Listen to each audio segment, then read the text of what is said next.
Bismillahirrahmanirrahim. Assalamualaikum warahmatullahi wabarakatuh. Alhamdulillah kita bisa uh, ketemu lagi lewat video ya.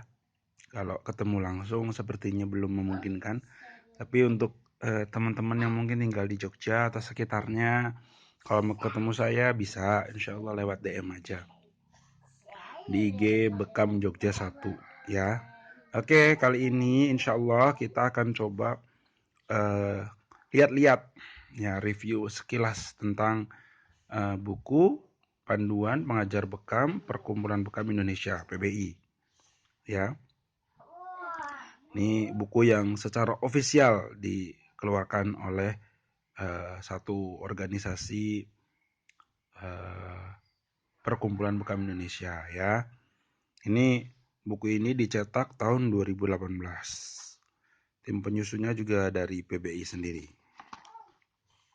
Ya ini harusnya saya coba review dari awal baru beli ya, tapi baru sempat dan sudah keburu dicoret-coret anak ya. Nah ini judulnya seperti yang di depan tadi, tim penyusunnya tim Diklat dan Litbang Pusat ya.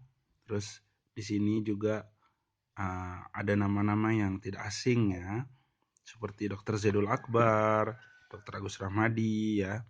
Ini beliau-beliau ini ya banyak videonya di YouTube berseliweran, bahkan kayak Dr. Agus Rahmadi itu udah berapa kali juga masuk TV ya.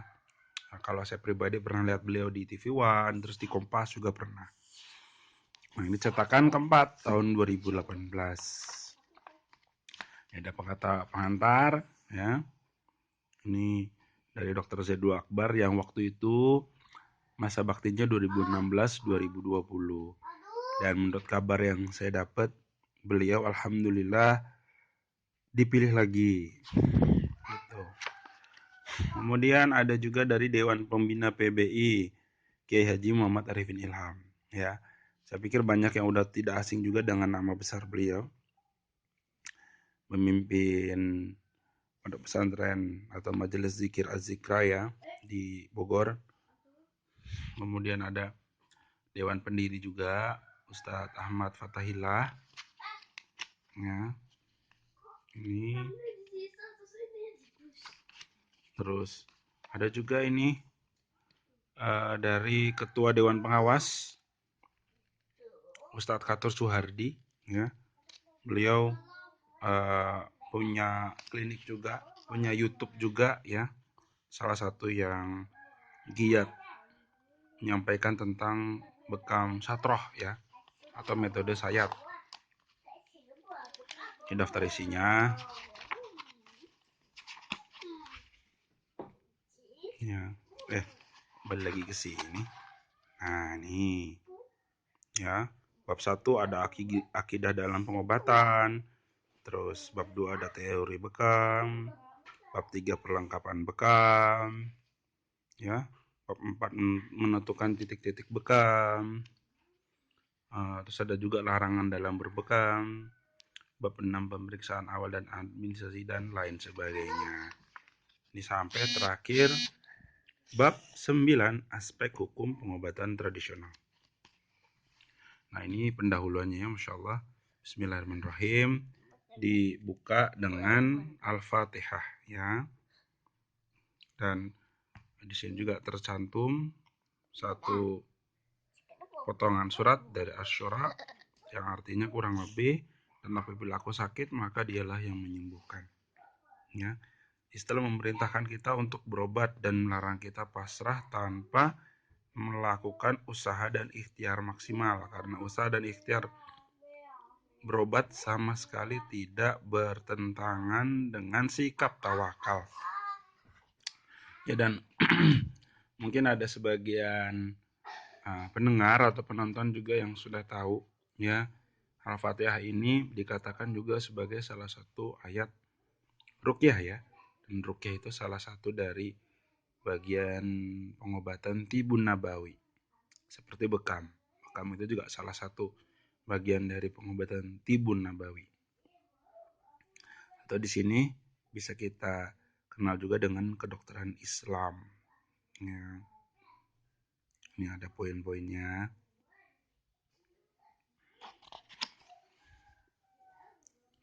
Ya. Sini, Tibun Nabawi. Tibun Nabawi adalah kumpulan metode pengobatan yang dianjurkan dan dilakukan Nabi SAW yang ditulis berdasarkan riwayat yang sahih dan dipraktikkan oleh salafus salih serta turun-menurun serta memberi manfaat bagi kesehatan, diantaranya doa, tahajud, puasa, sedekah, membaca Al-Quran atau ruqyah, ya. Jadi pengobatan Tibun Nabawi ini banyak sekali macamnya dan digali dari hadis maupun ayat-ayat Al-Quran. Ada hijamah, bekam, minum madu, obat soda, dan lain-lain. Kemudian bagaimana caranya juga mengelola emosi, ya. Jadi ada hablum minallah, hablum minanas, benar-benar diperhatikan.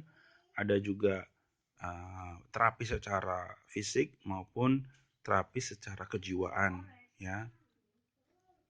Bagaimana kita bisa baik sangka, ikhlas, sabar, pasrah, dan rasa syukur. Karena bisa jadi ada penyakit-penyakit yang lahir dari kondisi emosi yang tidak stabil, emosi yang bergejolak, gitu ya. Tuh.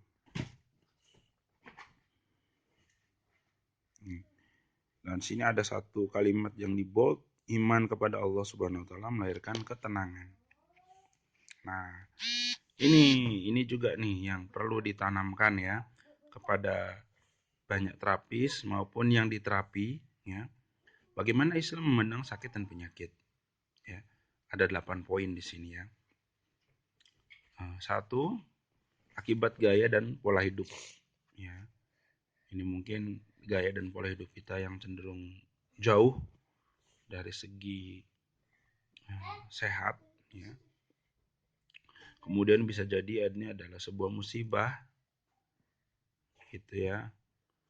Terus juga ada cobaan dan ujian, di mana dalam tanda kutip bisa dikatakan Allah ingin kita naik kelas, ya, dengan cobaan dan ujian ini. Bisa juga teguran dari Allah, ya. Mungkin ada khilaf, ada salah yang kita sempat kerjakan sehingga ya Allah tegur dengan sakit dan penyakit itu supaya kita tidak jadi belok atau menyimpang tapi kembali lagi ke jalannya. Nah, bisa juga ada azab dan hukuman Allah, nauzubillah. Semoga kita semua bukan tergolong di nomor 5 ini ya. Nah, ini ada penghapus dosa. Ya, ini juga ada hadisnya. Bisa di Google.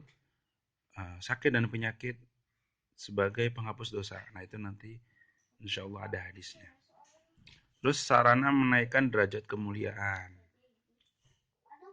Ya, seperti yang kita bisa pelajari dari kisah Nabi Ayub ya.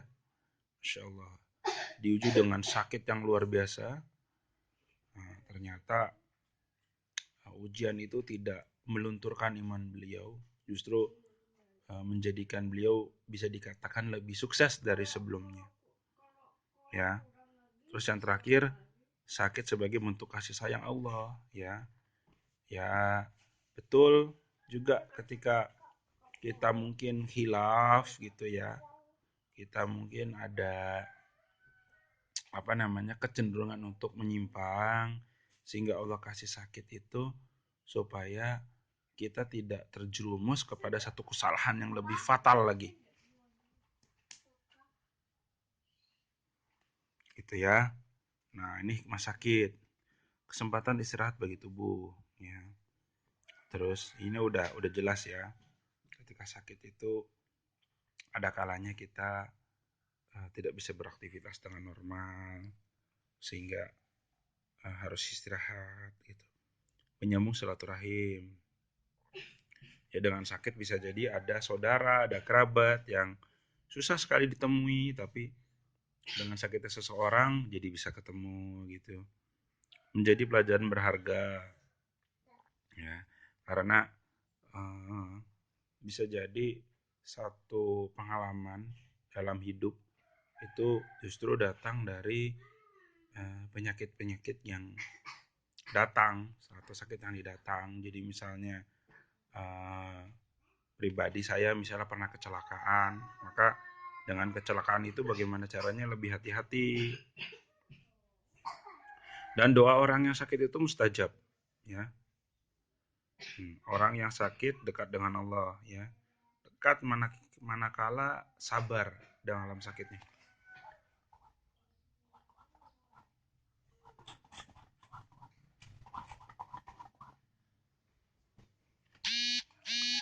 Terus ya ini sakit menghapus dosa-dosa. Gitu ya. Masya Allah. Ini banyak sekali. Masya Allah. Ini akhir dari pendahuluannya. Obat yang paling mujarab untuk kegelisahan jiwa adalah keyakinan, yakni keyakinan kepada Allah Subhanahu wa taala dan melaksanakan seluruh ajarannya sudah disampaikan melalui utusannya yaitu Rasulullah SAW. Salah satu teknik metode pengobatan yang dilakukan Nabi adalah hijamah. Oke, ini masuk bab 1. Mungkin sekian dulu videonya. Semoga bermanfaat. Ya, kalau ingin tahu lebih lanjut, silahkan bisa beli sendiri bukunya. Ya, kontak orang-orang PBI yang kalian kenal atau mungkin cari di marketplace mungkin masih ada yang jual gitu ya. Kurang lebihnya dari saya mohon maaf. Silahkan like jika kalian suka dengan video ini, terus share apabila dirasa bermanfaat ya. Terus bisa komen juga misalnya ada ingin sesuatu yang ingin dibahas atau pengen ngasih masukan atau gimana dengan cara yang baik ya, dengan cara yang santun. Terima kasih. Assalamualaikum warahmatullahi wabarakatuh.